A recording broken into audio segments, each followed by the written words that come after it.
In lesson 7 here, I'm going to give you a little bit of a demonstration on how to basically use deformers to shape and polish your models. And I'm just turning the divisions back down to 0 there because that's probably going to be a little too high in terms of being able to deform it.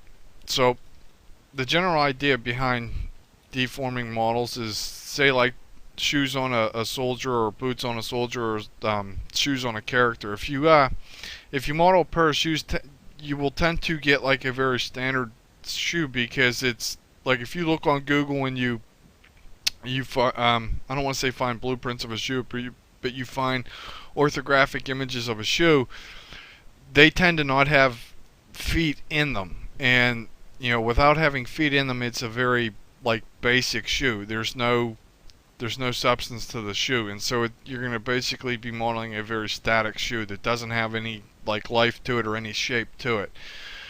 So the general principle around there is use a deformer to basically shape your mesh to fit, say, like the foot of a character. But in this case, I'm just going to basically use a fire hydrant, and the fire hydrant we modeled in the earlier lesson, and I'll show you how to basically just deform it. So I want to add another turbo smooth to the model here, and I'll just do it on subdivision level 1. This way it's going to give us a little bit of enough geometry to go ahead and morph it. So I'll select the image, come over to our deformation tab, and we're going to use the lattice deformer.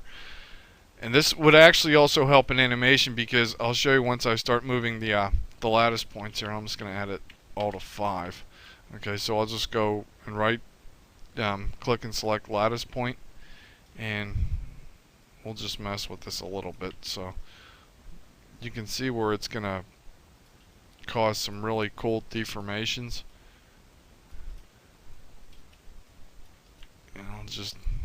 And this is just general. I'm just basically doing a goofy deformation of the fire hydrant here. And you basically, what I basically want to try to get across is, you want to try to use every tool that Maya has. And I don't want to say become a master at it, because it's going to take forever to be a master, and that's totally a wrong depiction of what you're doing. You basically want to learn it as well as you can. And it's going to take you a while to learn it. But once you learn it, you just gotta put the time in to learn it. But once you learn it, you can really do some really amazing things. So let's just go ahead and select this and basically morph this back up. And if you take and move it, you can see where the model is really going to cause some sort of neat effects. And this is also very helpful in terms of animation as well, and where you can really make a model deform properly. You can basically make a model do anything simply with a lattice deformer. Or there's a lot of scripts that are on creativecrash.net as well that you can download that will allow you to basically do anything to a mesh, and those do help. But like I said, deformers will really help you to, shape shoes in terms of characters for your characters, or even shape clothes, shape heads as well.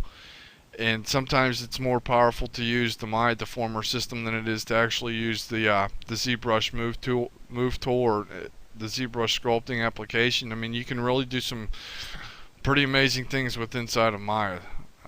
So yeah, just check out some deformers, and if you need to just mess with it, go ahead. Just try and have fun with it, and just learn to basically deform your meshes for your characters.